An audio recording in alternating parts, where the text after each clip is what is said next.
వచ్చాం? దేవుని మందిరములో నుండి దేవుడు మనను దీవించువాడుగా ఉంటాడు. దేవుని మందిరంలో నుండి దేవుడు మనను దీవించువాడుగా ఉంటాడు. అందుకే మనం దేవుని మందిరానికి వచ్చాం. మీకు ఒక 5 సంగతులు మీకు జ్ఞాపకం చేస్తాను నేను. గత వారం దీవెన అనే మాటను బట్టి మనం ఆరాధిస్తూ వచ్చాం.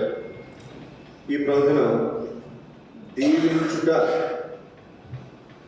అనే మాటను బట్టి ప్రభుని మనం ఆరాధించే వారంగా మనం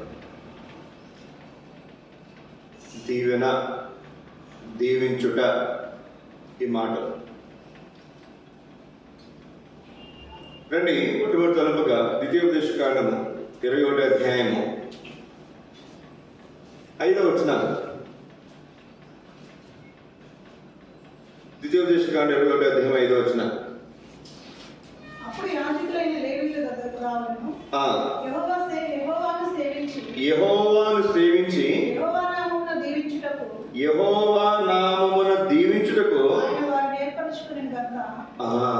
చదవండి. ఆయన వారిని ఏర్పరచుకున్నాడు కనుక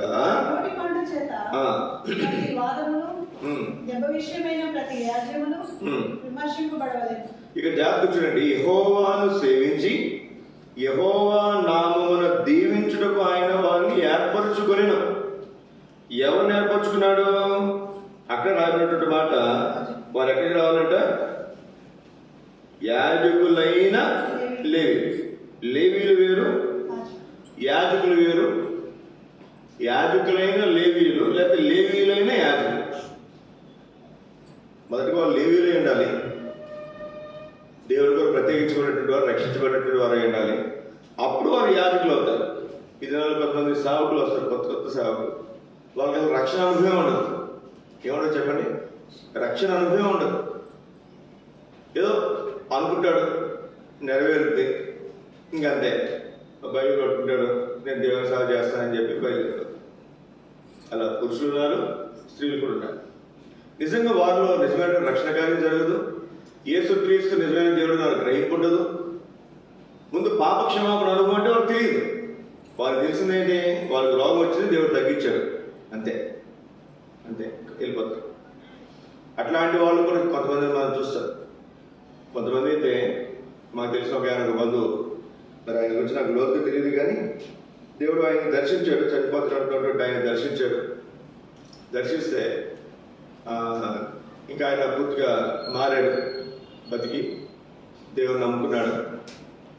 ఒక సాధువుల గడ్డ మీద చేరే వరకు ఆయన ఇంటి దగ్గరే స్థలం ఉంటే మెయిన్ రోడ్లో ఒక గుడి, ఎట్లా అంటే ఆర్సీఎం ఉంటుంది సార్.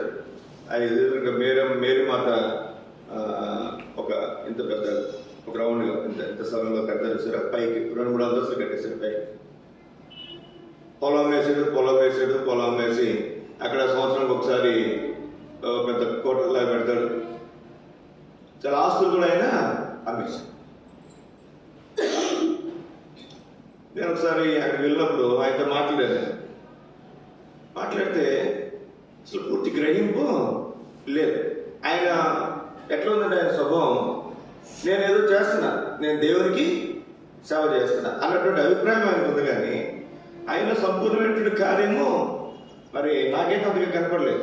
ఇంకా దేవుడు రక్షించుకుంటాడేమో, నేను దాన్ని తప్పుగా మాట్లాడలేదు. కానీ సరైనటువంటి గ్రహింపు, ఎదుటి వారిని దేవుని నడిపించే విధానం, నీ పాపాలు క్షమించబడాలి, నువ్వు రక్షణ పొందాలి, బాప్తిజం తీసుకోవాలి, దేవుని మార్గం నడవాలి, బైబిల్ చదువుకోవాలి, ఇట్లాంటి విషయాలు వాళ్ళకి అంతగా పరిచయం లేదు. కానీ కొన్ని సంవత్సరాలుగా, దగ్గర 10-15 సంవత్సరాలుగా దేవుని కార్యాలన్నీ చేసుకుంటూ చక్కపోతుంది. ఇక్కడ మనం చూస్తే యాజకులైన లేవీయులు చూడండి, యెహోవాను సేవించి వీరేం చేయాలంట? యెహోవా నామమున దీవించుటకు ఆయన వారిని ఏర్పరచుకోవాలి. దేవుడి ప్రజలను దీవించడానికి ఎవరిని ఏర్పరచుకున్నాడంట? కొంతమందిని ఏర్పరచుకున్నాడంట.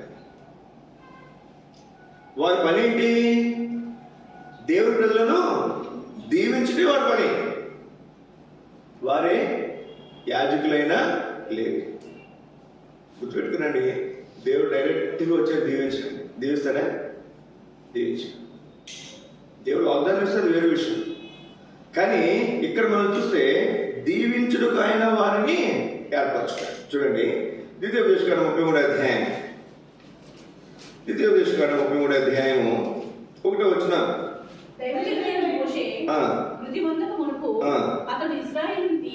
దైవజనుడైన మోషే ఇశ్రాయేలీయులను దీవించిన విధం ఇది. ఎవరు దీవించారంట? ఇశ్రాయేల్ ప్రజలు ఎవరు దీవించారండి? దైవజనుడైన మోషే. ఎంత అద్భుతమైనటువంటి మాట చూడండి. దైవజనుడు. మన సహవాసంలో ఈ పదాన్ని ఉపయోగిస్తారు. బయట కొన్ని సహవాసాలు ప్రతి సేవకుడు కూడా దైవజనుడు అంటారు. వాళ్ళు దైవజనులు వచ్చారండి అంటారు. మన సహవాసంలో అలాంటి వాళ్ళని దైవ సేవకులను పిలుస్తారు. పెద్దవాళ్ళని దైవజనుడు. దైవజనుడు. ఇక్కడ మనం చూస్తే మోషే దైవజనుడు, దేవుని సేవకుడు, దేవుని దైవజనుడు. ఇతడు దేవుని ప్రజలు ఏం చేస్తాడు చెప్పండి? దీవిస్తున్నాడు. దినవృత్తాంతముల గ్రంథం 23వ అధ్యాయం 13వ వచనం. బ్రహ్మకుమారులు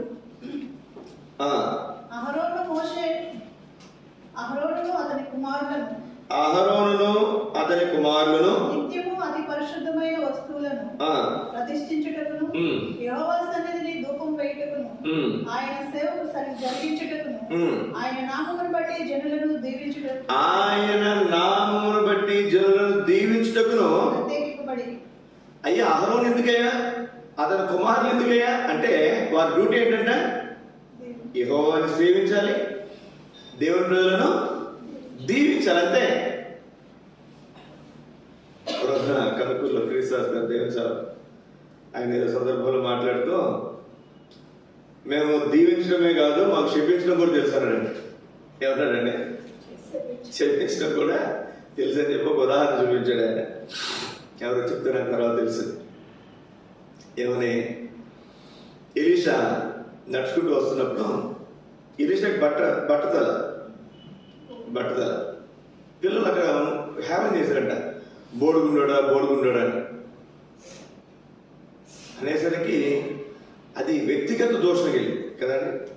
వ్యక్తిగతంగా దూషించారు. ఇప్పుడు పొట్టోడున్నాడు, వేరే పొట్టోడు అంటే ఫీల్ అవుతుంది. వేరే బక్కోడు అంటే వేరే బండోడు అంటే కుంటోడా అంటే గుడ్డోడా అంటే ఏమండి తప్పు కదా. అట్లా అనకూడదు కదా. అట్లాంటి నిజంగా కేసు పెడుతుంది తెలుసా? అట్లాంటి నిజంగా కేసు పెడుతుంది. మన రాష్ట్రంలో కూడా ఎవరైనా వ్యక్తిగతంగా దూషిస్తే వాళ్ళు ఏం చేయొచ్చు, మనం కేసు ఫైల్ చేయొచ్చు. అప్పుడు ఏమన్నా చెప్పండి, నేను నిజంగా దైవజనుడిని అయితే అనేసరికి ఎలుగుబంట్లు వచ్చినాయి, వాళ్ళని పిల్లల్ని కొంతమందిని ఆ సందర్భం చూపించాడంటే. నేనైతే నాకున్న గ్రహింపు, దైవ సేవకులుగా లేదా దేవుని బిడ్డలుగా మనం ఎవరినైనా చెప్పించినా ఆ శాపం వారికి తగదు. గుర్తుపెట్టు. మన రోజున డిసెంబర్ 31 నైట్ పైకి వస్తున్నాను. ఒక పాస్టర్ గారు ఎప్పుడైనా తీసుకెళ్తుంటారు కానీ డబ్బులు ఇవ్వడు ఆయన, ఎప్పుడో కానీ ఇవ్వడు ఆయన డబ్బులు. వచ్చాడు, వచ్చి వాగ్దానం కూడా తీసుకెళ్ళాడు. వాగ్దానాలు నేను కొన్ని ఎక్స్ట్రా తీసుకొచ్చి పెట్టి దానికి కూడా డబ్బులు ఇవ్వలేదు. వాగ్దానం కట్ట 100 ఉంటే ప్యాకెట్ 90 రూపాయలు మనకి తగిలించే వాగ్దానం. ఆ ప్యాకెట్ 90 రూపాయలు. డబ్బులు ఇస్తానంటాడు, ఇప్పుడు ఇస్తానంటే ఇవ్వడు. ఆ రోజు నవ్వుతూ నేనంటే, నువ్వు దీని డబ్బులు నా కనుక త్వరగా ఇవ్వకపోతే దేవుడు నీకు వాగ్దానం ఇచ్చిన దాన్ని దేవుడు నెరవేర్చాడు. ఇదే నా శాపం అన్నాను నేను. ఏమన్నా, దేవుడు వాగ్దానం ఇచ్చినా ఏం చేయడం? ఎందుకంటే నువ్వు నాకు చెప్తున్నావు డబ్బులు రేపిస్తానంటావు, వచ్చేవారు ఇస్తాను, వచ్చే నెల ఇస్తాను. ఆయన ఒకసారి 4 సంవత్సరాల క్రితం, ఆయన వేరే పాస్టర్ 4 సంవత్సరాల క్రితం ఏదో చిన్న మందిలో ఏదో కడుతున్నారంటే, పాస్టర్ గారు చాలా అర్జెంట్ పని ఉంది, ఒక 3000 ఇవ్వండి పాస్టర్ గారు, ఇటుకలు మధ్యలో పని అయిపోయింది. అప్పుడే చాలా టైట్ ఉండేది, చాలా టైట్ ఉన్న పరిస్థితి కరోనా ముందు. సరే మందిరం పని అయిపోయిందని చెప్పి 3 వేలు ఇవ్వబోతుంటే నాకు ఒక చెడ్డ అలవాటు ఏంటంటే ఇచ్చేవాళ్ళు మళ్ళీ అడుగుతా ఎంత కావాలని. ఇస్తున్నానని తెలుసుకుని పాస్టర్ గారు ఇంకో 1000 కలిపి ఉన్నాను. అడిగింది ఎంత? 3000. సరే 4000 ఇచ్చాను. ఎప్పుడు ఇస్తావయ్యా అని అడిగి, చాలా ఇబ్బంది ఉంది నాకు, ఎప్పుడు ఇస్తానంటే పాస్టర్ గారు ఖచ్చితంగా వారంలో ఇచ్చేస్తాను. 7 రోజులు అన్నది 7 నెలలు అయింది. ఇవాళ నాకు మాత్రం కనిపించినప్పుడల్లా అదే గుర్తు వస్తుంది. అంటే నేను ఇబ్బందులు ఉన్నా సరే మందిరం పరిచయం పక్క అయిపోతుంది మనం ఇచ్చామని చెప్పి ఇంకా నాకు బాధ అనిపించిన 2 సార్లు అడిగారు, తిట్టాను గట్టిగానే. ఇవాళ ఓ రోజు పిలిచాను, వచ్చాడు ఏదో పని మీద వచ్చాడు. పని వస్తే అయ్యా నేను చూస్తే నాకు అప్పుడే గుర్తు వస్తుంది, నువ్వు 4000 తీసుకురా, 1000 కల్పిస్తా, 5000 మందిరానికి ఇచ్చానని చెప్పి వదిలేస్తాను. ఏం చేస్తాను? ముందు మందిరం పని కోసం వల్ల అప్పుగే మన చేబదులు తీస్తాను. ఇవ్వట్లేదు కాబట్టి ఏం చేద్దాం? ఆ 4000 తీసుకురా, 1000 కలిపి నీకు 5000 ఇస్తా, మందిరం పరిచయం కోసం ఉపయోగించు, నువ్వేమని తీసుకో. ఇప్పుడు చెప్పాను, గంటలో వచ్చేసి 4000 తీసుకో. ఎంతసేపు వచ్చేదా? గంట. నేను చెప్పాను కదా, వాళ్ళు 1000 కలిపి ఇచ్చి అయ్యా ఈ 5000 నీ మందిరానికి ఉపయోగించు అని ఇచ్చేసి మర్చిపోయాను. ఎందుకు చెప్తాను ఈ మాట? అట్లాంటి వ్యక్తి నేను మొన్న 37 తారీఖు రాత్రి అనమాట, ఇన్నిసార్లు నాకు ఇస్తాను ఇంకప్పుడు డబ్బులు ఇవ్వాలి ఆయన, వేరే తీసుకున్నాడు. ఇస్తానంటే ఇవ్వట్లేదు, ఇస్తానంటే ఇవ్వట్లేదు, చెప్తున్నా చేయట్లేదు. మరి నువ్వు చెప్పి చేయకపోతే మన ఏ కొలత కొలుస్తున్నా దేవుడు కూడా మనకి ఏం చేస్తా చెప్పండి? అదే కొలత కొలుస్తుంది. కాబట్టి ఈ సంవత్సరం వాగ్దానం చేస్తున్నా, ఆ వాగ్దానం దేవుడు నీకు నెరవేర్చాడు అన్నది. అది కూడా నవ్వుతాను. ఒక నేను అన్నది మాత్రం దేవుడు నెరవేర్చడం మానేస్తుందా? చెప్పండి ఏమండి? నేను అన్నానండి, దేవుడు నెరవేర్చడం మానేస్తాడా? మనం దీవిస్తే అది వారికి తగులుతుంది, కానీ మనం శపిస్తే వాళ్ళకి తగలదు. ఒకవేళ ఎవరైనా మనం శపించినా, ఎవరైనా మనకు చేతబడి చేసినా అవి మనకు తగలవు, మన దగ్గరికి రావు.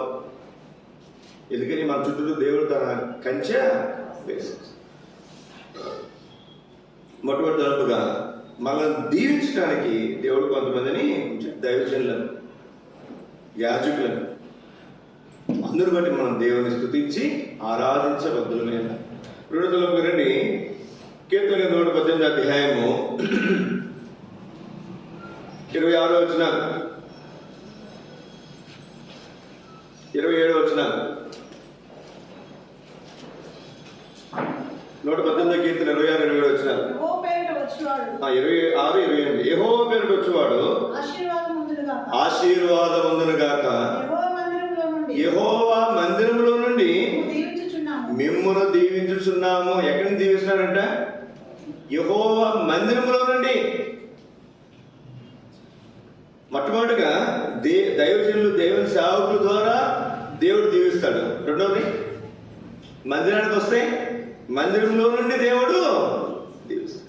బైబిల్ ఎంత స్పష్టంగా, ఎంత చక్కగా రాయించి పెట్టాడు చూడండి. అందుకే మాలాంటి దైవ సేవకుల్ని దేవుడు ఉద్యోగాలు మానిపించి, పనులు మానిపించి మందిరంలో కూర్చోబెడతారు. ఎందుకని? దేవుడి ప్రజలను దీవించడానికి యాజకులు అవసరం. అలాగే ప్రతి స్థలంలో కూడా మందిరాలు కడతాడు. ఎందుకు కడుతున్నాడు? మందిరంలో నుండి దేవుడు తన ప్రజలను దీవించేవాడు. చదవండి 28. నీవు నా దేవుడవు, కాబట్టి నేను ఏం చేస్తాను? నీ కృతజ్ఞతాస్తుతులు. దేవా, నువ్వు నీ మందిరంలోనే నన్ను దీవిస్తున్నావు, కాబట్టి నీకు నేను కృతజ్ఞతాస్తుతులు చెల్లించు. ఎంత అద్భుతమైనటువంటి మాట. సమయం మొదటి గ్రంథం 2వ అధ్యాయం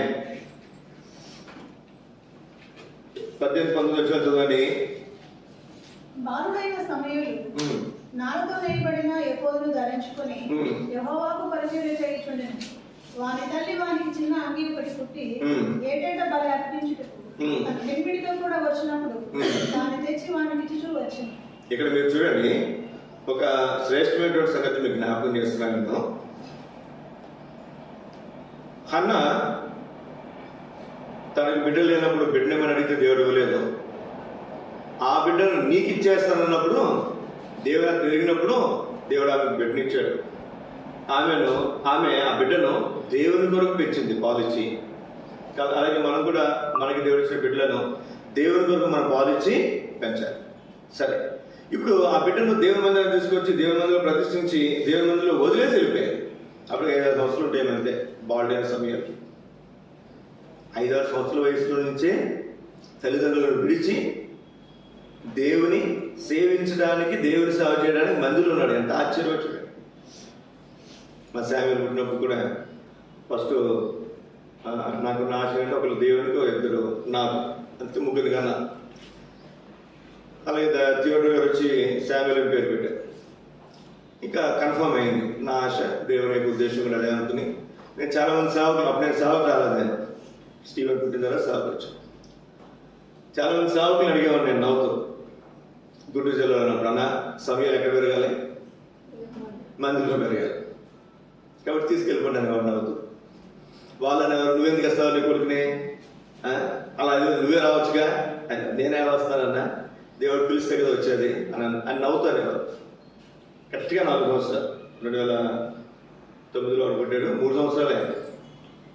3 సంవత్సరాలు ఏంటి, 4 సంవత్సరాలు వచ్చింది వాడికి. దేవుడు మమ్మల్ని సేవకు ప్రత్యేకించాడు. వాడికి 4 నుండి 5 సంవత్సరాలు వచ్చేసరికి మేము ఎక్కడున్నాం? దేవుని మందిరంలో ఉన్నాం సేవ. ఇక్కడికి వచ్చేసాం, సింగరాకి వచ్చేసాం. 5 సంవత్సరాలు వచ్చేసాం. ఇప్పుడు బాల్డైన సమయం ఎక్కడ పెరగాలి? దేవుని మందిరం. సరే, మంచిది. ఇప్పుడు మన తలపులోకి వస్తే, ఎప్పుడైతే దేవునికి తన కుమారుడైనటువంటి సొలొమోను ఇచ్చేసిందో, సమయాలు ఇచ్చేసిందో, ఇప్పుడు ఆ అన్నకి ఎంతమంది కుమారులు ఉన్నారు చెప్పండి? ఇంకా ఎవరు లేదు. కానీ అన్నకు దేవుడు తర్వాత 3 కొడుకులను 2 కూతుర్లను ఇచ్చాడు. ఇంట్లో కూర్చుంటే ఇవ్వలా అక్క, ఇంట్లో కూర్చుంటే ఇవ్వలా. ఈవిడి మందిరానికి వచ్చి ఉపవాసుని ప్రార్థన చేసింది, అవునండి. కానీ బైబిల్లో ఎక్కడా కూడా ఇంట్లో కూర్చుని ఉపవాసుని ప్రార్థన చేసినట్లు కానీ, లేదా ఇంట్లో కూర్చొని ప్రార్థన చేసినట్టు కానీ, ఇంట్లో దేవునికి ప్రార్థన చేసినట్లు కానీ హన్నా గురించి ఎక్కడ బైబిల్లో రాయబడదు. తన కష్టం ఎక్కడున్నా సరే ఎక్కడికి వచ్చి చెప్పండి, దేవుని మందిరానికి వచ్చి ప్రార్థన చేసి. చూడండి ఎంత అద్భుతమైనటువంటి సంగతో. ప్రతి సంవత్సరం వస్తుందండి, ఒకసారి సంవత్సరానికి వచ్చి వాళ్ళ మందిరం, వాళ్ళ ఉన్న ఇల్లు చాలా దూరం, కానీ సంవత్సరం ఒకసారి ఖచ్చితంగా మందిరానికి రావాలి. ఒక్కసారి చూస్తారు కొడుకుని. వచ్చేవాడు కంగి చక్కగా సంవత్సరం అంతా చక్కగా నేర్చి అల్లుతారు చక్కగా. ఇప్పుడు లేవు, అన్ని మానేశారు. అప్పట్లో ఆడవాళ్ళకి, ఇంట్లో ఉన్నటువంటి అక్కలకి ఇదే పని. చాలామంది అల్లేవారు చక్కగా, బొట్టలు, బ్యాగులు, బట్టలు కూడా అల్లేవారు. ఇప్పుడు ఏమిలా, చేతిలో ఫోన్ ఉంటుంది, రిమోట్ ఉంటుంది, టీవీ ఉంటుంది, అంతే. ఇంకా అల్లుకి గిలుకి ఎక్కడ పోయినా మనకే తెలియదు. ఒక మరి డ్రెస్ మంచిగా చక్కగా అల్లి తీసుకొచ్చింది. వచ్చినప్పుడు గుర్తుపెట్టుకుని, ఇప్పుడు చదవని మాట. ఆమెను చూడండి 20 వచ్చిన, యెహోవా సన్నిధిని మనవ చేసుకొనగా. ఎక్కడికి వచ్చి మనవ చేసుకుందట? దేవుని మందిరంలో. ఈ మాట గుర్తుపెట్టుకోనండి. మనం ఎక్కడ మనం చేస్తాం చెప్పండి? మనం ఎక్కడ అడుగుతాం? ఇంటికాడ అడుగుతాం.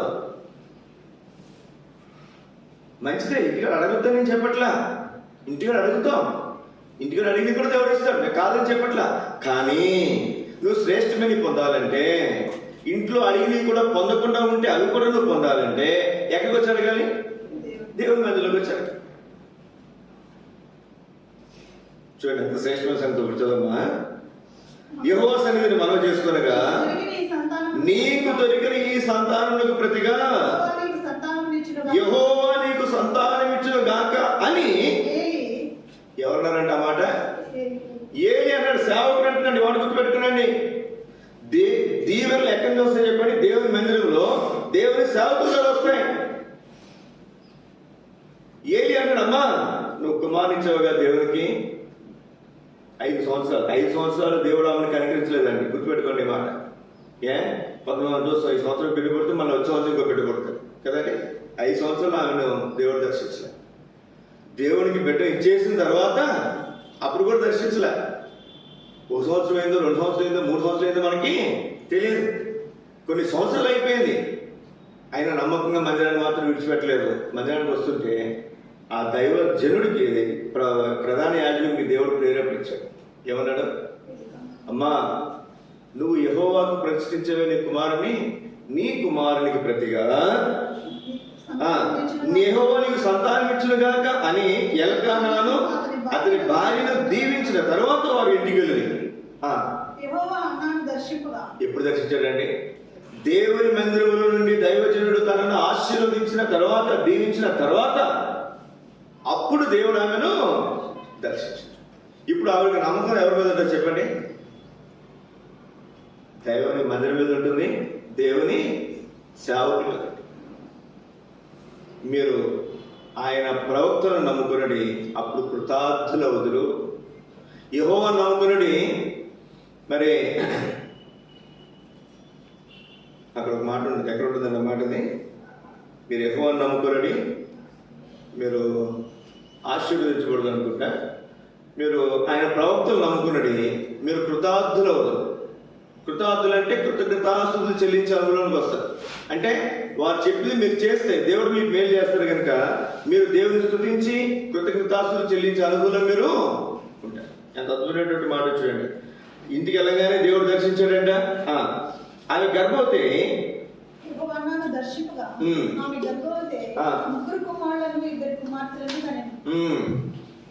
అయితే బాలుడకు సమయంలో యెహోవా సన్నిధి నుండి ఎదుగుచూ ఉన్నాడు. 3 కొడుకులు 2 కూతుర్లు అంట. అంత ఆశ్చర్యం చూడండి. సుమారు 5 సంవత్సరాలు సమయాలు ఇంటికి ఉన్నప్పుడు బిడ్డను మళ్ళీ ఇంకో బిడ్డను దేవుడు ఇవ్వాల. ఆ బిడ్డను ఇచ్చేసిన తర్వాత వెంటనే మన దేవుడు బిడ్డను ఇవ్వాల. 2 సంవత్సరాలు మందిరానికి వచ్చిన తర్వాత దేవుని మందిరంలో ఉండి దేవుని సేవకుడు ఆమెను దీవించిన తర్వాత ఆమె ఇంటికి వెళ్ళిన తర్వాత ఆమెను దర్శించాడు దేవుడు. 3 కుమారులను 2 కుమార్తెలను. ఎంత ఆశ్చర్యం! ఎక్కడున్నాయండి దీవెనలు చెప్పండి? ఎందుకు వస్తున్నాం మన మందిరానికి? ఊరుకుని వస్తున్నాం. దేవుడు దీవించే స్థలం. యెహోవా మందిరంలో నుండి మిమ్మల్ని మేము దీవించుచున్నాం. అంత ఆశ్చర్యకరమైనటువంటి మాట. యెహోవా మందిరంలో ఎవరు ఉంటారు? దేవుని సేవకులు. దేవుని సేవకులు దేవుని బిడ్డలను దీవిస్తారు. మీరు మీరు కూర్చొని ప్రార్థన చేస్తున్న దేవుడు మిమ్మల్ని దీవిస్తారు. 2-3 తలంపు మీకు జ్ఞాపకం చేస్తాను నేను. ఆదికాండం 31వ అధ్యాయం 36వ వచనం. యాకోబు కోపపడి లాబానుతో వాదించి. ఈ సందర్భం మీకు జ్ఞాపకం చేస్తాను నేను. యాకోబు, లాబాను, ఇస్సాకు, రిబ్కాలో నువ్వు మరి పద్దనరాంకి వెళ్ళి అక్కడ ఒక కుమార్తెను, నా సహోదరి కుమార్తెను వివాహం చేసుకోమని చెప్పడం.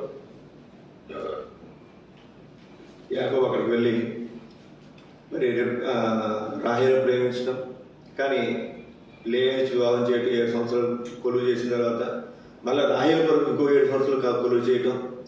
మరి 2 భార్యలు దేవుడు తనకి ఇచ్చిన తర్వాత మళ్ళీ ఇంకొక 7 సంవత్సరాలు అక్కడ కొలువు చేయడం. మొత్తం 21 సంవత్సరాలు అక్కడ పనిచేస్తూ వచ్చాడు, దాసులుగా పనిచేస్తూ వచ్చాడు. రైట్ కనుక ఫోన్ చేస్తాం. 21 సంవత్సరాలు అయిపోయిన తర్వాత చాలా ఇప్పుడు అతనికి 4 భార్యలు, 11 మందితో అప్పటికి 11 మంది సంతానం అనుకుంటారు. సంతానం మరి అప్పుడు బెన్యామిన్ పుట్టాడు. వాళ్ళందరినీ తీసుకుని తనకు విస్తారమైన ఆస్తిని దేవుడిస్తే వాటన్నిటిని తీసుకుని ఎందుకు వచ్చేస్తారు చెప్పండి? మామ చెప్పకుండా వచ్చేస్తారు. ఎందుకని? అప్పటికే మామ ఆస్తి తగ్గిపోయింది, అల్లుడు ఆస్తి పెరిగిపోయింది. మామ కొడుకులు అంటే బావలు ఏమనుకుంటారు? రే మన ఆస్తి అంతా మన అందరా, మన నాన్నరా, యాకోబు లాక్కుపోయాడురా అనేసరికి మా మొత్తానికి లాభానికి చెప్తే ఎక్కడికి పోతావు నువ్వు పోతే నువ్వు ఒక్కడే వచ్చావు, నువ్వు ఒక్కడే పో, నా కూతుర్ని నా మనవాళ్ళని నా ఆస్తి ఇక్కడ పెట్టుకోమంటాడు.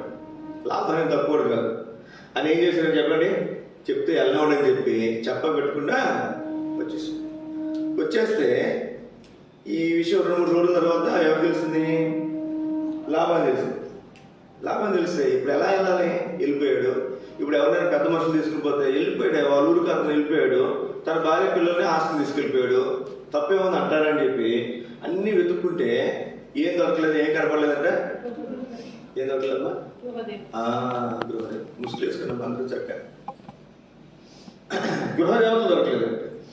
ఎవరు తీసుకొచ్చారు గృహ దేవతలు చెప్పండి? ఎవరు? చిన్న కూతురు వస్తూ ఏం చేసిందంట? గృహ దేవత తీసుకొచ్చింది. ఇప్పుడు అక్కడ ఉంటుంది ఒక మాట, నేను మిమ్మల్ని ఇప్పుడు ఏమైనా చేయగలను, కానీ గడిచిన రాత్రి నీ దేవుడిని నాకు నాతో మాట్లాడు, కాబట్టి నేనేం చేస్తాను, నేను పంపించేస్తా, పో బతుకుపో, నీ దేవుడు చెప్పాడు కాబట్టి బతికిపోయావు, లేకపోతే నీ సంగతి అటు ఇటు తేల్చేసేవాడిని అని మాట్లాడు. ఇప్పుడు చదవండి 42వ వచనం. వచ్చి నువ్వు పోతే పోయావు, నా గృహదేవతను దొంగతనం చేసావు, ఏదో కారణం ఎత్తుకోవాలి కదా, అన్నీ ఎదుగుతే రాహేలు చూడండి ఎక్కడ కూర్చుంది, గృహదేవతలు అక్కడ కింద పెట్టి వాటి పైన కూర్చుని అబద్ధాలు ఆడుతూ వచ్చింది. అమ్మగారు అలాగే అడ్రస్ లేకుండా దారిలోనే ఎక్కడ చనిపోయింది రాహేలు చెప్పాడు. పోతుండగా దారిలో చనిపోయింది, రోడ్డు పక్కన పాతి పెట్టారు, పోయారు. ఉందా లేదా? ఆ మార్గంలో రాహేలను పాతి పెట్టి వెళ్ళిపోయారు, అంతే, బ్రతకట్లు అయిపోయాయి. ఇక మనం గమనించాల్సిన ప్రాముఖ్యమైనటువంటి మాట ఇప్పుడు చూడండి 42. నా తండ్రి దేవుడు అబ్రహాము దేవుడు ఇస్సాకు భయపడిన దేవుడు నాకు తోడైపోతే నిత్యముగా లాభాను నన్ను ఒంటి చేతులని పంపిస్తావా నువ్వు? దేవుడు నా ప్రయాసమును నా చేతుల కష్టమును చూచి పోయిన రాత్రి నిన్ను గద్దించినని. అది సంగతి, లాభాను రాత్రిని గద్దించాడు, నా ప్రయాసం దేవుడు జ్ఞాపకం చేస్తాడు. ఇంతవరకు బాగా. ఇప్పుడు చదవండి 55వ వచనం. తెల్లవారినప్పుడు లాభాను లేచి తన కుమారులను ఇప్పుడు లాభాను కుమారులు కాదు, కుమార్తెలు కదా వాళ్ళు. ఇప్పుడు ఎవరు? యాకోబు బిడ్డలు. ఇప్పుడు లాభం ఏమన్నాడు? మనవడిని మనవరాలని నా కొడుకులు నా కూతురు అంటాడు. ఇది మీకు అర్థం కావాలంటే ఇదే మాట యాకోబు అంటాడు. ఎవరితోటి? యోసేపు తోటి. ఎఫ్రాయిము మనష్షే వీరు కూడా నా కుమారులే. అందుకే వాళ్ళు కూడా గోత్రకర్తలుగా ఎంచబడ్డారు. వాళ్ళు కూడా ఎలా ఎంచబడ్డారు చెప్పండి? మనష్షే గోత్రం, ఎఫ్రాయిం గోత్రం ఉందా కదా బైబిల్లో? ఉంది. ఇప్పుడు తన కుమార్తె అంటే ఇప్పుడు రాహేల్ని లేని ముద్దు పెట్టుకుంటావా? నేను ఉన్నానండి, మా నాన్నగారు ఉన్నారు, నన్ను దగ్గర ముద్దు పెట్టుకుంటాడా? మేరీ ఉంది, వాళ్ళ అమ్మకి అమ్మాయిని ముద్దు పెట్టుకుంటుందా? వాళ్ళు ముద్దు పెట్టుకుంటారు. ఎవరు ముద్దు పెట్టుకుంటారు? సలమి, శాము, స్టీవెన్ని ముద్దు పెట్టుకుంటారు. అది ఇప్పుడు మనవాళ్ళు ఏం చేసేదాన్ని ముద్దు పెట్టుకుని ఏం చేశారు? శపించడానికి వచ్చాడు, లేకపోతే యుద్ధం చేసి ఏదోటి వెనక్కి లాక్కుపోదామని బయలుదేరినటువంటి వ్యక్తి ఇప్పుడు ఏం చేసిపోయాడు చెప్పండి? దీవించిపోయాడు. జ్ఞాపకం పెట్టుకోండి సోదరి, మనం నిజముగా దేవుని చిత్తానుసారంగా మనం ఉంటే దేవుడు మాట్లాడాడు యాకోబుతోటి. యాకోబులే, నీ తండ్రి నువ్వు బయలుదేరు చెప్పాడు కదా. దేవుడు చెప్పాడు కాబట్టి ఇప్పుడు యాకోబు ధైర్యంగా తన భార్యను పిలిచాడు. అమ్మా, ఇది పరిస్థితి, దేవుడు నాతో మాట్లాడాడు, వెళ్ళమన్నాడు, కాబట్టి మనం వెళ్దాం అంటే భార్య కూడా ఏమన్నారు?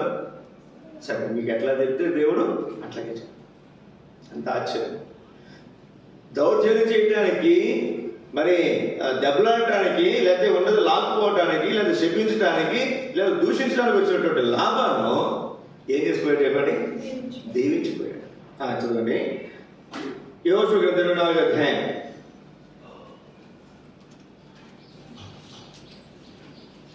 24వ అధ్యాయము చదవండి 9వ వచనం. మోయాబు రాజును కుమారుడైన బాలాకు లేచి ఇశ్రాయేలుతో యుద్ధము చేసి మిమ్మల్ని శపించుటకు బెయోరు కుమారుడైన బిలామును పంపమనగా. ఎవరు శపించాడంట? ఇశ్రాయేలు ప్రజలను శపించడానికి బిలామును పంపించమన్నాడు. బిలాము గురించి రాయబడినటువంటి మాట వాళ్ళు అంటున్నారు కదా. ఏమన్నారు చెప్పండి? బిలాము, నువ్వు దీవించిన వాడు దీవించబడతాడు, నువ్వు శపించిన వాడు శపించబడతాడు అని చెప్పి సోదె సొమ్ము చేత పట్టుకుని పోయారు. ఇప్పుడు ఈ బిలాం ఎందుకు వచ్చాడు చెప్పండి? బాలాకు రాజు పిలిస్తే ఇశ్రాయేలు ప్రజలను శపించాడు, కానీ శపించగలిగాడా? చూడండి ఏం చేశాడు. చూడండి 10వ వచనం. నేను బిలాము మనవి వినున్నమైతిని కనుక అతడు మిమ్మల్ని దీవించునే వచ్చాను. శపించడానికి వచ్చినటువంటి బిలాము ప్రవక్త ఏం చేసిపోయాడు చెప్పండి? దీవించిపోయాడు. ప్రియ సోదర సోదరి గుర్తుపెట్టుకు, ఈ మాట గుర్తుపెట్టుకో. నువ్వు నిజంగా దేవుని బిడ్డవైతే, నువ్వు రక్షించబడేటట్టు దేవుని బిడ్డవైతే, నమ్మకం యథార్థంగా దేవుని మార్గంలో నడుస్తున్నట్లయితే నిన్ను శపించడానికి వచ్చినటువంటి వారు కూడా నిన్ను ఏం చేస్తారు? దీవించిపోతారు. నీకు విరోధంగా గుంపుకునేవారు నీ పక్షంగా ఉంటారు. సంఖ్యాకాండం 24 అధ్యాయం 10వ వచనం. అప్పుడు బాలాకు కోపం బిలాము మీద మండిన కనుక అతడు తన చేతులను చచ్చుకొని, అంటే చచ్చుకొని బిలాముతో, నా శత్రువులు శపించడం నేను పిలిపించుతుంది కానీ నీవు ఈ ముమ్మారు వాడిని పూర్తిగా దీవించుతువి. శపించడానికి వచ్చినటువంటి బిలాము ఏం చేసుకోవాలి చెప్పండి? పిచ్చెక్కిపోయింది. ఎవరికి? బాలాకి. ఇదేందిరా, శపించడానికి నేను పిలిస్తే ఈ ముమ్మారు ఏం చేశాడు? ఎంత ఆశ్చర్యం! ఈ పక్క పోయి చూపించాడు, ఆ పక్క పోయి చూపించాడు, ఎదురుగా పోయి చూపించాడు. ఎటు పోయి చూపించినా దీవించడమే. ఎవరు మనం శపించలేరండి. ఎవరు మనకి నాశనాన్ని, నష్టాన్ని కలగచేయలేదు. ఇద్దరే వ్యక్తులు. సాతాను కూడా మనకు నాశనాన్ని, నష్టాన్ని కలగచేయదు దేవుడు అనుమతించకుండా. అంటే దేవుడే అనుమతించాలి, లేకపోతే మన బుద్ధిహీనతను బట్టి మనమైనా నష్టాన్ని కొని తెచ్చుకోవాలి. గుర్తుపెట్టుకునే అర్థమవుతుందా? మనం నష్టపోయాము, నాశనం అయిపోతున్నాము అంటే దానికి ఒక్కటే కారణం. అయితే మనమై ఉండొచ్చు, మన చేతులారా చేసుకున్నదై ఉండొచ్చు, లేకపోతే దేవుడు మనల్ని విడిచిపెట్టేసుకోవచ్చు. దేవుడు విడిచిపెడితేనే సాతానికి అవకాశం దొరుకుతుంది. లేదా అవకాశం ఉంటుందా? యోగు దగ్గర పోయిందా? ఏముంది? అయ్యా ఏడపోతానయ్యా, అతను చుట్టూరు కంచేసాడు కదా, ఏడపోతాను నేను. కాబట్టి మనల్ని ఎవరు ముట్టుకోలేదు. చదువు 4 తలపుగా ద్వితీయోపదేశకాండం 28వ అధ్యాయం 3-4 వచనాలు.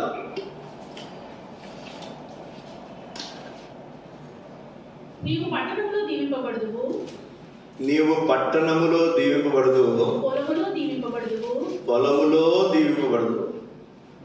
నీ గర్భఫలము, నీ భూఫలము, నీ పశువుల మందలు, నీ దుక్కి తెగులు, నీ గొర్రె మేకల మందలు దీవింపబడును. చదువుమా. నీ గంపయు పిండి తీసుకుని తొట్టియు దీవింపబడును. భూఫలము, మరి పశువుల మందలు, గర్భఫలం దీవించబడతాయి. గంప, తొట్టి దీవించబడతాయి. నీవు లోపలికి వచ్చినప్పుడు దీవించబడతావు, వెళ్ళినప్పుడు దీవింపబడు. వెలుపలికి వెళ్ళినప్పుడు దీవించి. నాకు ఆశ్చర్యం అసలు, చాలా ఆశ్చర్యం అది.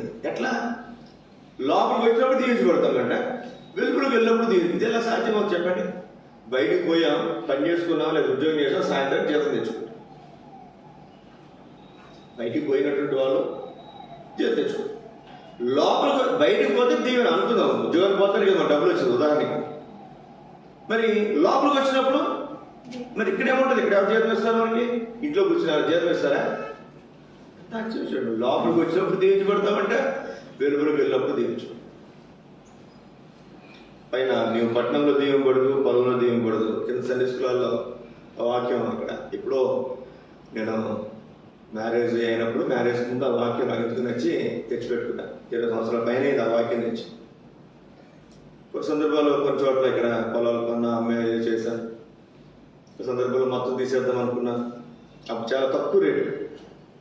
సరే, దేవుడు నెమ్మది ఇచ్చాడు. సర్లే ఇంకెందుకు అట్లా కదకుండా అట్లా ఉంచేద్దాం అనుకున్నా. అప్పుడు 10 లక్షలకు అమ్ముదాం అనుకున్నది. ఈ వాగ్దానం చూసిన తర్వాత 3 సంవత్సరాల తర్వాత, 2 సంవత్సరాల తర్వాత 20 లక్షల దాకా. నువ్వు పొలంలో దీవింపబడదు, పట్టణంలో స్థలం ఉంది, పొలంలో పొలం ఉంది. దేవుడు చెప్పినటువంటి మాట అప్పుడే నమ్మకం వచ్చింది. ఇప్పుడు 3 సంవత్సరాల క్రితం ఆ వాక్యం ఎందుకు అదే కనపడుతుంది రోజు. సండే స్కూల్ కింద ఉంటుంది, మీరు కావాలని చూడండి, కిందకి వెళ్ళాము. దీవించబడదు అని చెప్పి దేవుడు ఏం చేస్తాడు చెప్పండి? దీవిస్తుంది. అంటే 7 లక్షలు కొన్నాను, 7 లక్షలకు అమ్మేద్దాం అనుకున్నాను. 2 సంవత్సరాలు కుదరలే. తర్వాత 10 లక్షలకు అమ్మేద్దాం అనుకున్నాను, కుదరలే. తర్వాత వదిలేసాను దాన్ని. వదిలేసి ఎందుకు పోయింది చెప్పండి? 20 లక్షలు. ఎట్లా పోయింది? ఎట్లా వచ్చింది? దేవుడు చెప్పి చేసి. గుర్తుపెట్టు. మన జీవితాల్లో దేవుని బిడ్డలో దీవెన ఎక్కడి నుంచి వస్తుందండి? దేవుని దగ్గర నుంచి వస్తుంది. దేవుని సేవకుల దగ్గర నుంచి వస్తుంది. దేవుని మందిరం దగ్గర నుంచి వస్తుంది. 3 సోర్స్, ఇంకేమీ ఇంకెక్కడా లేవండి. ఇంకెక్కడా కూడా మనకి దీవెనలు. నేను బైబిల్ మొత్తం చదివాను. దీవించుడనే మాట బైబిల్ మొత్తం చదివి అందులో ఉన్నటువంటి వచనాలు సుమారు 82 వచనాలు ఉన్నాయి. దీవించుట అనే మాట ఎన్నిసార్లు ఉందండి బైబిల్లో? 82 సార్లు. అందులో ఉన్నటువంటి అంశాలన్నీ కూడా జాగ్రత్తగా రాసుకుని మీకు చెప్తాను. నా సొంత మాటలు చెప్పట్లేదు. ఎక్కడ దీవిస్తారంట? పొలంలో దీవిస్తారంట, పట్టణంలో దీవిస్తారంట. మీ నాన్నగారికి వచ్చింది ఈ వాగ్దానం, వెంకట్రావు గారు నాన్నగారికి వచ్చింది వాగ్దానం. లోపలికి వెళ్ళినప్పుడు దీవించబడతాం, వెలుగులోకి వచ్చినప్పుడు దీవించబడతాం. ఎంత ఆశ్చర్యం చూడండి. అంటే మనం కదిలితే దీవెన, అంతేగా? నువ్వు లోపలికి వెళ్ళిన దీవెనే, బయటకు వచ్చాను. ఎంత ఆశ్చర్యం చూడండి. పిండి పిసుకుతుంటే గర్భఫలము, భూఫలము, పశువుల మందులు కూడా దీవించబడతాయి. యోగ గ్రంథం 1వ అధ్యాయం 10వ వచనం. నీవు అతనికి అతని ఇంటి వారికి నీకు కలిగిన సమస్తములను చుట్టూ కంచె వేసేటివి కదా. చుట్టూ కంచె వేసావు కదా. నీవు అతని చేతి పనిని దీవించుటకు. ఇప్పుడు చూడండి, ఈ మాట గుర్తుపెట్టుకునండి. దేవుడు ఏం దీవించాడంట? చేతి పనిని. దేవుడు యోబు యొక్క చేతి పనిని దీవించుట చేత అతని ఆస్తి దేశములో బహు విస్తారం ఉందంట. కొంతమంది మనం చూస్తాం, ఇట్లా వాడు పట్టిందంతా బంగారం అంట కదా. కొంతమంది నిజంగా చూస్తాం, వాడు ఏం చేసినా కలిసి వస్తుంది వాడికి. కొంతమంది చూస్తాం, వీళ్ళు ఎంతో కష్టపడితే, ఎంతో ప్రయాసపడితే, ఎంతో తిరిగితే జ్ఞానయుక్తంగా జాగ్రత్తగా చేస్తారు, కానీ ఏమి కూడా ఒకసారి ఫలితం ఉండకపోవచ్చు. ఇక్కడ యోబు గురించి మనం చూస్తే అతని చేతి పని మీద దేవుడు ఏం చేశాడంట? దీవించాడు కనుక దేశంలోనే గొప్ప వ్యక్తి అయిపోయాడు. ఇతనేమి గొప్ప వ్యక్తి కాదు పుట్టుతో. దేవుడు అతన్ని దీవించిన కారణం చేత అతను ఏమేమి చెప్పండి? దేశంలో బహుగా గొప్ప వ్యక్తిగా అయిపోయాడు. ఎవరు దీవిస్తారో చెప్పండి? దేవుడు దీవిస్తాడు. యెహోవా ఆశీర్వాదం ఏమిస్తుందంట? ఐశ్వర్యం. నరుని కష్టం వలనది ఎక్కువ కాదు, తక్కువ అవుతుంది. అలాగే ఉంటుందిలే, తక్కువ అవుతుంది, కానీ ఎక్కువ మాత్రం 2 చివరి మీకు జ్ఞాపకం చేస్తాను నేను. కీర్తన 119వ అధ్యాయం. కీర్తన 109వ అధ్యాయం 26, 27 వచనాలు. యెహోవా ఇది నీ చేత జరిగినదని యెహోవావైన నీవే దీన్ని చేస్తుని నా సహాయం చేయి. నీ కృపను బట్టి నన్ను రక్షించు. వారు శపించుచున్నారు గాని దీవించువారు నీవు దీవించుదువు. లేచి అవమానం పొందుదురు. చూడండి, నీవు దీవించుదువు. వారు శపించుతున్నారు కానీ నువ్వేం చేస్తావు? దీవిస్తావు. వారు శపిస్తే శపించిన నాకేం పోయింది? నన్ను దీవించేది ఎవరు? నువ్వు దీవిస్తావు. ఇతరుల శాపాలు మనకు తగలవని గుర్తుపెట్టుకున్నాను. బైబిల్ ఒక చక్కటి మాట ఉంది, నన్ను కనపరచు వారిని నేను కనపరచుదును, నన్ను తృణీకరించు వారిని. ఉందా బైబిల్లో మాట? లేదు. నేను తృణీకరిస్తానని లేదు. తృణీకారమందుదురు అంటే వాళ్ళు తృణీకరించబడతారు, దేవుడే తృణీకరించడు. మన బుద్ధిహీనతకు వదిలేస్తే దేవుడు మనమే నష్టపోతాం. అంతే. ఎవరో మనం శపించడం కాదు. బిలాం ప్రవక్త వచ్చి కూడా శపించడానికి అవకాశం ఏమన్నా చెప్పండి? అయ్యా మనం వీళ్ళని శిక్షించలేం, వాళ్ళ దేవుడే వాళ్ళు శిక్షించాలి. అలా చేయాలంటే వారు పాపం చేసేలాగా మనం ఏం చేయాలి? ప్రేరేపించాలి. వీళ్ళు పాపం చేశారు కాబట్టి దేవుడు వాళ్ళు శిక్షించాలి. అర్థమవుతుందండి? మనం తప్పిపోతే మన శిక్షకు అర్హులం అవుతాం. ఇక్కడ మనం చూస్తున్నాం, వారు శపించుతున్నారు కానీ అయ్యా ఆ శాపాలు మా కాలో, ఎందుకని నువ్వు మమ్మలను దీవించుదువు. ఎంత అద్భుతమైనటువంటి మాట చూడండి, ఎంత శ్రేష్టమైనటువంటి మాట. ఇది మనం దావీదుని గుర్తు తెచ్చుకోవాలి. ఎవరో అయితే ఎవరు? షీబా ఏమన్నాడు చెప్పండి? షాబా ఏమన్నాడు చెప్పండి? చీపో నా ఏలినవాడా, నీ యజమాని యొక్క రక్తప్రవాహం నిమే పడింది అని దుమ్మెత్తి పోసాడు. అప్పుడు అంటాం దుమ్మెత్తి పోస్తుందని అంటాం. నిజంగా దుమ్మెత్తి పోసింది ఎవరు? ఆడవాళ్ళు కాదు. ఎవరు చెప్పండి? షేబా అంటున్నాడు కదా, ఎత్తి దుమ్మెత్తి పోస్తుంటే రాళ్ళు విసురుతుంటే పక్కన ఉన్నటువంటి యోబు ఎవరు అంటాడు? ఒక్క మాట సెలవే కాక ఒక్క ఏట్లు వేస్తామంటే పోనీ వాడిని శపించమని దేవుడు అతనికి సెలవిచ్చాడేమో. చెప్పించునే దేవుడు ఆ శాపమును దీవెనగా ఎందుకు మార్చడు? మార్చలేదా? వాడు శపించాడు, కానీ దేవుడు దాన్ని ఏం చేసి చెప్పండి, దీవెనగా మార్చు. ఈ సోదరి మన జీవితాల్లో జ్ఞాపకం పెడుతున్నారు. ఎవరు ఎన్ని శాపాలు పెట్టినా, ఎన్ని శాపాలు పెట్టినా మనకు తగలరాడు. ఒకవేళ పెడితే కూడా మంచిది. ఆ శాపాన్ని దేవుడు ఎలా మారుస్తుంది చెప్పండి, దీవెనగా మారుస్తుంది. రండి 118 మన్నించండి 30 వచ్చి ఎక్కడ చదవండి. 109 అధ్యాయము 30 వచ్చిన. నా నోటితో నేను యెహోవాకు కృతజ్ఞతాస్తుతులు మెండుగా చెల్లించెదను. అనేకుల మధ్యను నేను ఆయనను స్తుతించెదను. ఎక్కడండి? ఎక్కడ? అనేకుల ఇప్పుడు దేవుని మందిరానికి నువ్వు వచ్చినప్పుడు, దేవుని నిన్ను దీవించినప్పుడు, దేవుని సేవకులను దీవించినప్పుడు, దేవుని కృతజ్ఞతాస్తుతులు చెల్లించాలంటే ఎక్కడ స్తుతిస్తావు నువ్వు? దేవుని మందిరంలో కృతజ్ఞతాస్తుతులు చెల్లిస్తావు. మన జనరల్ ఫస్ట్ ఒక ఆయన వచ్చి వాచ్ చేసేది. జనరల్ ఫస్ట్ పైకి వచ్చాడు ఆయన. మీరు వచ్చారా? ఆదివారం జనరల్ ఫస్ట్ మధ్యాహ్నం వచ్చారా? వచ్చారా? మరి 31st నైట్ వచ్చిన ఆయన పైకి రాలేదు పొద్దున్న జనరల్ ఫస్ట్కి. ఎందుకు అలా చెప్పండి? అలిగి కూర్చున్నాడు కింద ఆయన. ఎందుకు అలిగాడంటే సాక్ష్యాలు చెప్పించేందుకు ఆయన అలిగాడు. ఆయన సాక్ష్యాలు చెప్పకూడదంటే కింద కూర్చున్నాడు. చక్కగా ఆయనకి టిఫిన్ పెట్టాం, మటన్ తీసుకొచ్చాడు, చక్కగా కూర్చొని ఇంట్లోనే కింద కూర్చున్నాడు ఆయన. నేను పైకి రాను, మీరు చూసుకున్నాడు. సరే చూసుకుంటాను. ఎంత బుద్ధిహీనతో చూడండి.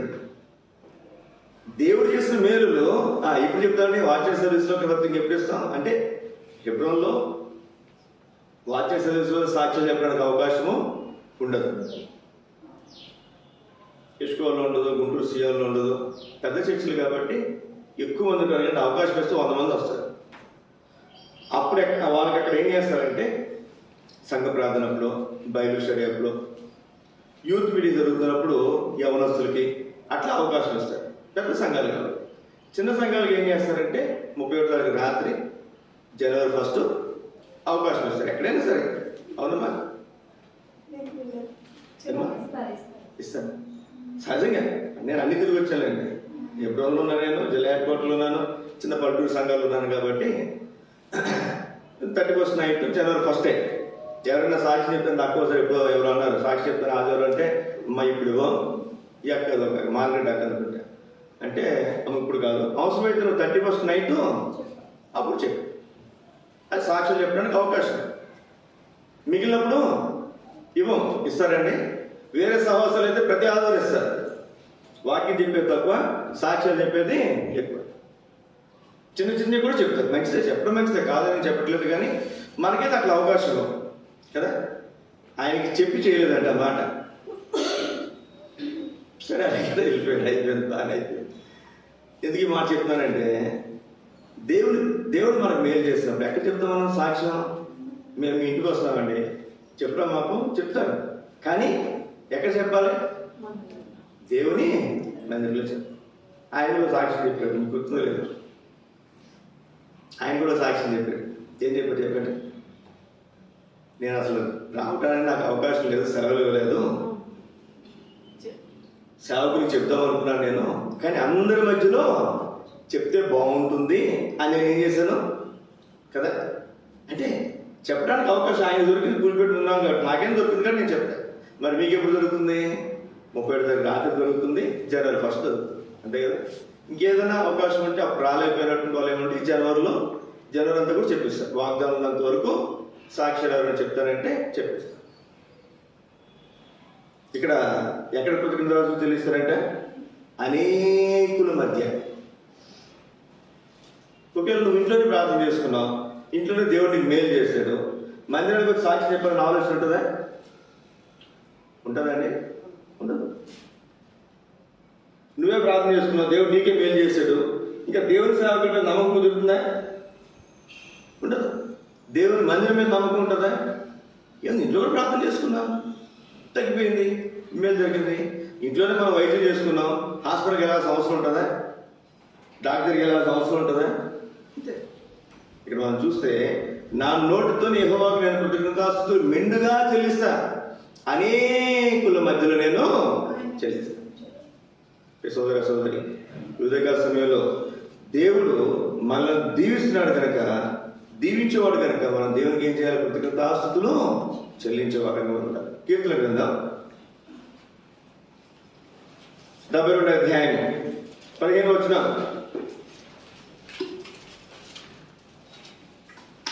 అతడు చిరంజీవి అగును, షేబా బంగారము అతనికి ఇయ్యబడును. చిరంజీవి అంటే చిరకాలం జీవించేవాడు. సినిమా హీరో చిరంజీవి ఉన్నాడు, అతని పేరు చిరంజీవి కాదు, వరప్రసాద్. అంతే కదండి, వరప్రసాద్ అనే అతని పేరు వరప్రసాద్. ఒక సినిమాలో సినిమాలోకి వచ్చిన తర్వాత అతని పేరు మార్చి వరప్రసాద్ అంటే బాగాలేదని చెప్పి చిరంజీవి అని పేరు మార్చి చిరంజీవిగా మార్చినారు. చిరంజీవి పేరు బైబిల్ ఉందని అనుకోవటం కాదు, బైబిల్ ఉన్న పేరు వాళ్ళు పెట్టుకున్నారు. చిరంజీవి అగును అంటే చిరకాలము జీవించేవాడు. ఈ చిరంజీవి అయినా కొంతకాలం జీవిస్తున్న తర్వాత ఎక్కువ కాలం ఉండడు. ఎవరైనా తన టైం వచ్చి వెళ్ళిపోవాల్సింది. కానీ చిరంజీవి ఎవరంటే అసలు చిరంజీవి అతడు చిరంజీవి అగును, చిరకాలము జీవించేవాడు. ఆయన ప్రభువైన యేసుక్రీస్తు వారు. 17 వచ్చిన చూడండి. అతని పేరు నిత్యము నిలుచును, అతని నామము సూర్యునంత కాలము చిగుర్చును. అతనిని బట్టి ఈ మాట గుర్తుపెట్టుకున్నాడు. భూమి ఉన్నంత కాలం, సూర్యుడు ఉన్నంత కాలం అతడు చిరంజీవి కనుక అతనిని బట్టి, ఎవరి చిరంజీవి? ప్రభువైన యేసుక్రీస్తు వారు చిరకాలం జీవించేవాడు. యేసుక్రీస్తు వారు అతనిని బట్టి, ఆయనని బట్టి మనసు దీవించబడుతున్నారు. 18 దేవుడైన యెహోవా ఇశ్రాయేలు యొక్క దేవుడు స్తుతింపబడును గాక. ఆయన మాత్రమే ఆశ్చర్యకార్యములు చేయవాడు. ఆయన మహిమగల నామము నిత్యము స్తుతింపబడును. కాబట్టి ఏం చేయాలంటే మనం ఆయన మహిమగల నామమును నిత్యం మనం స్తుతించాలి. ఎందుకు మనం దేవుని స్తుతించాలి చెప్పండి? మనం ఆధారం స్తుతించాగా ఈ ఆధారం స్తుతించాల్సిన అవసరం ఉందా? ఎందుకంటే ఆయన చిరంజీవి, ఆయన ఎప్పుడు దీవించేవాడు. కాబట్టి మనం చిరకాలము ఏం చేయాలంటే నిత్యమైన స్తుతించాలి. కీర్తనలు 132వ అధ్యాయం, కీర్తనలు 132వ అధ్యాయం 12-13 వచనాలు. యెహోవా సత్య ప్రమాణం. ప్రమాణం అంటేనే సత్యము. ఇదేంటంట సత్య ప్రమాణము. దావీదుతో చేశాను. ఎవరు తప్పడంటే దావీదైనా మాట తప్పుతాడేమో, కానీ ఎవరు తప్పడు? దేవుడు తప్పడు. దేవుడు మాట తప్పని వాడు. సియోనుని ఏర్పరచుకుని ఉన్నాడు, దానిని కోరుకుని ఉన్నాడు. ఇది నేను కోరిన స్థానము,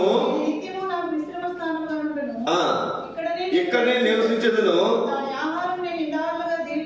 దేనంటే దేవుడు కోరిన స్థానము, దేవుడు నివసించే స్థలము, దేవుడు స్థలము. నేటి నుండి ఆ పట్టణంలో దేవుడు స్థలం అని పేరు. దేవుడు స్థలం ఏం చెప్పండి? మందిరం, దేవుని మందిరం. మీ ఇంట్లో మీరు ఉంటారు, మా ఇంట్లో మేము ఉంటాం.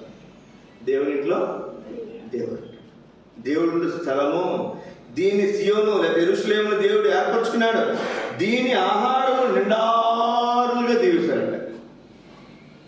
ఏం చేస్తాడు చెప్పండి? నిండారు, సమృద్ధిగా దీవిస్తాడు.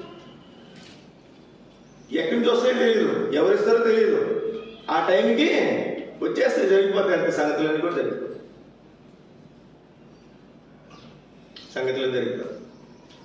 పైన మందిరం కట్టేటప్పుడు అప్పుడే కొంచెం మనకి ఇస్కోలకి కొంత గ్యాప్ వచ్చింది. బాప్తిసాలు మన దగ్గర 4 తీసుకున్నారు. బాప్తిసాలు నలుగురు బాప్తిసాలు రెడీగా ఉన్నారు. మరి ఇంకా మనం అప్పుడు థియేటర్ గారితో, పీటర్ గారితో, ఆనందరాజు గారితో కలిసి పరిచయలు ఉన్నాం. అప్పుడు ఏం చేస్తామంటే 6 వారాలు అయ్యాయి. ఎన్ని వారాలు అండి? అప్పటికి గోడ ఇటు సగం కట్టాలి. ఇంత ఇంకొక 10 రాళ్ళు వేస్తే పైకి వెళ్ళిపోతుంది. ఇటు 2 పక్కలు అయిపోతుంది. ఇక్కడ పిల్లర్ ఆల్రెడీ ఉంది. ఈ సపోర్ట్తో రేకులు వేద్దామని ఆలోచన. సుబ్బారెడ్డి గారి దగ్గరికి వెళ్తే రేకులు వేసుకుంటాం అంకుల్, సండే స్కూల్కి ఇబ్బంది అవుతుంది అంటే ఇది కోస్టల్ ఏరియా, రేకులు ఎగిరి కింద పడి మనుషులు చచ్చిపోతాడు. సరే అంకుల్ పందిరి వేసుకుంటాం అంకుల్. అయితే ఉదయ చుట్టూ ఎవరు వచ్చి అగ్గిపుల్లు వేస్తాం వల్ల అక్కడ పడిపోతుంది అంటే వద్దని చెప్పకుండా అప్పుడు నాకు అర్థం ఆయనకి ఇష్టం లేదు. 3 సంవత్సరాలు ఆర్టీస్. ఎన్ని సంవత్సరాలు చెప్పాడు? 3 సంవత్సరాలు. బాప్టిజాల కోసం ఇంకప్పుడు థియోటర్ గారైనా పీటర్ గారైనా కడప ఆంధ్ర గారు వీళ్ళెవరో మా దగ్గర రావాలి. రావుడి గారు దగ్గర ఉన్నారు కనుక కడప ఆంధ్ర గారి దగ్గరికి వెళ్తే ఆయన డేట్స్ ఇచ్చారు. 1.5 నెలల తర్వాత వస్తాను. నా ఆలోచన ఏంటి, ఆయన రావాలంటే వచ్చి వెళ్ళాలంటే వాళ్ళకి ఛార్జీలు గిఫ్ట్ అన్నీ ఖర్చుకుంటే కనీసం 10,000 దైవజనులకు ఖర్చు అవుతుంది. వాళ్ళు వచ్చేసరికి ఆయన ఒక మిగిలిన మన ఖర్చులు కాదు. సరే పనిలో పని ఒకేళ ఈ గోడ కట్టాం కదా, ఈ పిల్లలు కనుక లేపితే గోడ తర్వాత రేగులు వేసేస్తే ఒకసారి మందిరం కూడా ఏమవుతుంది, డెడికేషన్ అయిపోతుంది కదా అని చెప్పి అనుకుని ఆ రోజు సంఘ ప్రార్థనలో ప్రార్థన చేశారు. ఉంటే చిన్న మాట అది ఆలోచన వచ్చింది. మంగళవారం బుధవారం వచ్చాను నేను. సంఘ ప్రార్థన ఏమని చెప్పానంటే కడప ఆంధ్ర గారు వస్తారు బాప్తిసాలకు ప్రారంభ రోజున, మరి దేవుడు అనుమతిస్తే కనుక మన పైన రేకులు వేసుకుందాం. అప్పటికి ఏం లేదు, ఈ గోడ అది కూడా ఎంత ఎత్తు ఉంది. నా ఆలోచనకి ఈ పిల్లలు లేపేసి రేకుల వరకు వేసేస్తే 1,00,000-1,50,000 అయితే అయిపోతులే అనుకు. ఒక దేవుడు అనుమతిస్తే చేద్దాం అనుకున్నా. ఈ ఆదివారం అనుకున్నట్టున్నా. ఒక ఇంటికి వెళ్ళి నేను చెప్పాను, పిచ్చిరెడ్డి గారు సుబ్రహ్మణ్య గారు వాళ్ళ ఇంటికి వెళ్ళి మాట్లాడితే వాళ్ళే మన మందిరానికి వాళ్ళ పెద్దగా చిన్న కొడుకు అమెరికా వెళ్తే కింద స్థలం ఉన్నది వాళ్ళే. ఈ మందిరం కట్టే విషయాల్లో కూడా దగ్గరగా సగం వాళ్ళే, మరి ఎక్కువ వాళ్ళే ఆర్థికమైనటువంటి విషయాల్లో ముందున్నటువంటి కుటుంబం. నేను మామూలుగా మాట్లాడుతుంటే వాళ్ళు ఏమన్నారంటే సుబ్బారెడ్డి గారు వస్తేనే, సుబ్బారెడ్డి గారు చెప్తేనే, సుబ్బారెడ్డి గారు వచ్చి ప్రార్థన చేస్తేనే పైన మొదలు పెట్టాలి, లేకపోతే మొదలు పెట్టకూడదు. అది కదా అంకులు, ప్రస్తుతానికి నేను ఎప్పుడు నుంచి వచ్చాను కదా, నేను ప్రస్తుతానికి వీళ్ళతో కలిసి ఉన్నాను కదా, వాళ్ళు బాప్తిసం వెళ్ళడానికి వస్తున్నారు, మరి ఈ లోపు ఏదైనా మనం రేకులు వేసుకుంటే బాగుంటుందని ఆలోచన అని నాకున్న అభిప్రాయం చెప్పాను. తర్వాత ఏమన్నానంటే సరే అసలు మీరు మందిరానికి రండి, మందిరానికి వచ్చి సండే స్కూల్ హాల్ చూడండి ఎంత ఉందో. మా సండే స్కూల్ చూసారండి. ఇప్పుడు మేమున్న గది కాదు, వెనకాల ఉన్న గది చిన్న గది, అది బెడ్రూము, ఫ్రిడ్జ్ పెట్టిన రూమ్ ఉన్నది చూసారా, అదే వంటగది, అదే సండే స్కూల్ హాలు, అదే అన్నీ కూడా. మీకు కావాలంటే మందిరం అయిన తర్వాత చూడండి, చివరి చిన్న గది చూసారా, వంట చేస్తాం బాత్రూమ్ ఎదురున్న గది, ఆ చిన్న గది అదే వంటగది, ఆ చివరి వంటగది కూడా లేదు అప్పుడు.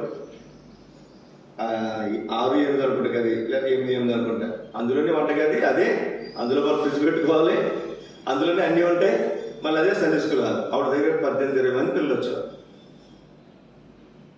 గుర్తుందండి అసలు మీకు? 18-20 మంది పిల్లలు వచ్చారు, ఇరుకురుగా కూర్చున్నారు. అక్కడే వంట చేసిన వస్తువులని అక్కడే పెట్టేవాళ్ళు, మళ్ళీ కింద మందిరం. అప్పుడు నేనేమన్నానంటే వాళ్ళు కొంచెం సీరియస్గా అన్నారు, ఆయనకి చెప్పకుండా నువ్వు మొదలు పెడితే సంగతులు వేరుగుంటాయని పిచ్చిరెడ్డి గారు అనేసరికి నాకు కొంచెం బాధ అనిపించింది, కోపం వచ్చింది, రోషం కూడా వచ్చింది. నేనేమన్నానంటే అందులో దేవుడు మిమ్మల్ని ప్రేరేపించవచ్చు, ఇంకొకరిని ప్రేరేపించవచ్చు, నన్ను ప్రేరేపించవచ్చు అని చెప్పి వచ్చేసాను. మీరు అసలు మందిరానికి వచ్చి చూడండి, ఇంకో మాట అన్నారు, మందిరానికి వచ్చి చూడండి, మన సండే స్కూల్ చూడండి, అది ఇరుకు, మనం పైన ఇంతవరకు రేకులేస్తే, నేను అసలు ఇంత వేద్దాం అంటే అనుకోలేదు అసలు, ఇంతవరకే సండే స్కూల్ హాల్ వరకు రేకులేస్తే ఇంతవరకు ఈ మొదటి పిల్లల వరకు ఈ సండే స్కూల్ హాల్ డెడికేషన్ అయిపోద్ది, బాప్తిసాలు అయిపోద్ది అనుకుని వాళ్ళు చెప్తే వాళ్ళు ఆ మాట అన్నారు. అప్పుడు రాత్రి మేము వచ్చి నేను సిస్టర్ కుటుంబ ప్రార్థనలో ఎందుకు నాకు వచ్చిన ఆలోచన, అమ్మాయి ఒక 50,000 వస్తాయి, షిఫ్ట్ స్టార్ట్ చేద్దాం, 1,00,000 రూపాయలు వస్తే ఏం స్టార్ట్ చేద్దాం, స్లాబ్ స్టార్ట్ చేద్దాం అని ఊరికి అనుకున్నాం మేము రాత్రి కుటుంబ ప్రార్థనలో. అదే మాట సంక్రాంతిలో చెప్పినాం. అప్పటికి 5 వారాలు టైం. ఎన్ని వారాలు ఉందండి? 1 వారం అయిపోయింది, 5 వారాలు టైం. మేము ఎవరితో చెప్పలే 50,000 ఇస్తే 50,000 వస్తే స్టేట్ స్టార్ట్ చేద్దాం, 1,00,000 వస్తే మందిరం స్లాబ్ స్టార్ట్ చేద్దాం అనుకుంటే ఎవరికి చెప్పలేదు. బుధవారం ప్రార్థన చేస్తాం, గురువారం శుక్రవారం ఒకరు 4 లక్షలు లోన్ తీసుకున్నారు. ఎన్ని లక్షలు?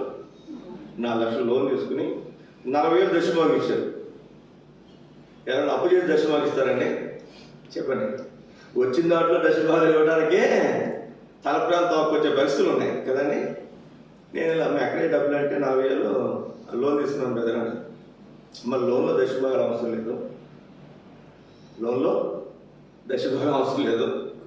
మాస్టర్ గారు కర్నూలు కూడా దశభాగం అడిగాడంట. అట్లాంటి దశభాగాలు అవసరం లేదు, లోన్లు అవసరం లేదమ్మా, మీరు అప్పు చేస్తూ తీసుకున్నారు కదా, లోన్ అంటే అప్పే కదా, కట్టాలి కదా అంటే లేదండి మేము అసలు ఈ లోన్ వస్తుందో రాదని చాలా ఇబ్బంది పడుతున్నా, మాకు 4 లక్షలు ఇచ్చాడు, 3,60,000 మేము వాడుకుంటాం, 40,000 దేవునికి, మీరు ఏమైనా చేసుకున్నారు. 40,000 తీసుకోవచ్చు. ఎప్పుడు? శుక్రవారం శనివారం. ఆదివారం ఉదయం ఒక ఆయన వచ్చి 10,000 ఇచ్చాడు, మందిరం కడతాను నాకు కదా, ఈ 10,000 తీసుకున్నాను. ఎన్ని వచ్చినప్పటికి ఆదివారం స్టార్ట్ చేయలే, అప్పటికి 50,000 వచ్చేసింది. కానుపెట్టి బదులు 1,000 రూపాయలు పైన కవర్లో కట్టి దేవుని మందిరం నిర్మాణం కొరకు రాసేవారు. 50,000 ఉంది. అప్పటికి ఎన్ని వారాలు ఏమని చెప్పండి. ఇప్పుడు నేనేం చేయాలి? మందిరం స్టార్ట్ చేయాలి వద్దా? అవుద్దా 5 వారాల్లో? మన చూసిన సతీష్ కుమార్ 1 రోజులు అయిపోయింది, 40 రోజులు అయిపోయింది, 60 రోజులు అయిపోయింది అని చెప్తున్నారు కదా, మన 20 రోజులు అయిపోయింది. 20 రోజులే, 20 రోజులు. ఈ గోడలో రేపు అన్నీ కూడా 20 రోజులు అయిపోయింది. వాళ్ళు అవడానికి ఒక వారం ముందే గోడ ప్లాస్టింగ్లు అన్నీ మెస్ తప్ప మొత్తం అంతా కూడా నెల రోజుల్లో ఇంకా ప్లాస్టిక్ క్యూరింగ్ తర్వాత చేసుకున్నాం. అదే ప్లాన్ చేసి 20 రోజులే పని మొదలుపెట్టి నేను ఇంకా ధైర్యం సరిపోలే. కానీ దేవుడు ప్రశ్నిస్తాడు, 50,000 వస్తే ఏం చేస్తానన్నా, మందిని స్టార్ట్ చేస్తున్నాగా, షెడ్ రేట్లు 1,00,000 వస్తే స్లాబ్ అన్నాగా, 50 ఎక్కువ ఇచ్చిందిగా అనేసి అప్పుడు స్టార్ట్ చేస్తాను. మీకు ఎందుకు జ్ఞాపకం చేస్తున్నానంటే దాని ఆహారమును నిండారులుగా దీవించారు. ఎక్కడి నుంచి వచ్చేది లేదు డబ్బులు కదండి. ఆ 50 నాది కాదు, దేవుడు ఇచ్చింది. తర్వాత సంగతిలో నేను కొంత ఖర్చు పెట్టాను, దానికి దగ్గర 4 లక్షలు మా సొంత డబ్బులు ఖర్చు పెట్టాను మందిరం కోసం. తర్వాత దేవుడు మాకు మేలు చేసినప్పుడు అప్పు కూడా కట్టేశాం. ఇప్పుడు 1 రూపాయి కూడా అప్పు లేదండి. మీ ఎక్కడికి చెల్లేదప్పుడు ఎవరు 1 రూపాయి కూడా ఎవరికి అప్పు కట్టాల్సిన అవసరంలా, మీరు ఎవరికి చెల్లించాల్సిన అవసరంలా. మేము చేసినప్పుడు మేమే తెచ్చేసాం మందిరాన్ని. ఇక్కడ జ్ఞాపకం చేయబడుతున్నమాట, దాని ఆహారం నిండాలుగా నేను గుర్తుపెట్టాను. దేని ఆహారమును? మందిరంలో ఆహారం సమృద్ధిగా ఉన్నట్లు. దేవుడు ఎక్కడి నుంచి చేస్తాడు, ఎవరి హృదయాలు ప్రేరేపిస్తాడు, ఎవరి జేబులో తీసుకొస్తాడు, ఎవరి గుప్పులో తీసుకొస్తాడో మాకు తెలియదు. కానీ దేవుడు తన మందిరాన్ని మాత్రం ఎప్పుడూ సమృద్ధితో ఉంచుతాడు. ఈ మాట గుర్తుపెట్టుకోండి. అందరికీ 16వ వచనం చదువుకుందాం. దాని యాజకులకు రక్షణను వస్త్రంగా ధరింపజేసేదను, దానిలోని భక్తులు బిగ్గరగా ఆనందగానము. ఎలా చేయాలంటే ఇప్పుడు బిగ్గరగా ఆనందగా, బిగ్గరగా. సోదర సోదరి, దేవుని బిడ్డలుగా దేవుడు మనం దీవించేవాడు. దేవుని మందిరం నుంచి దేవుడు మనం దీవించేవాడు. మనం దీవించడానికి దేవుడు ఎవరు ఉంచాడంటే యాజకులను, దైవజనులను దేవుడు సేవకులను ఉంచి వాళ్ళ పని ఏంటంటే దేవుడు తగిలేటువంటి వారిని దీవించడమే వారు. అట్లా దేవుడు మన మధ్యలో మనల్ని దీవించాలని కోరుతూ ఈ మాట దేవుడు జ్ఞాపకం చేసినందుకు దేవుడు తన మందిరాన్ని కూడా దీవించేవాడు, మనల్ని కూడా దేవుడు దీవించాడు. అందుకే దేవుని మన ఉదయకాల సమయంలో స్తుతించి కృతజ్ఞతాస్తుతులు చెల్లించి ఆయన ఆరాధించే వారిని మనం ఉంటాం. అందులో పాట మనం పాడుకుంటా.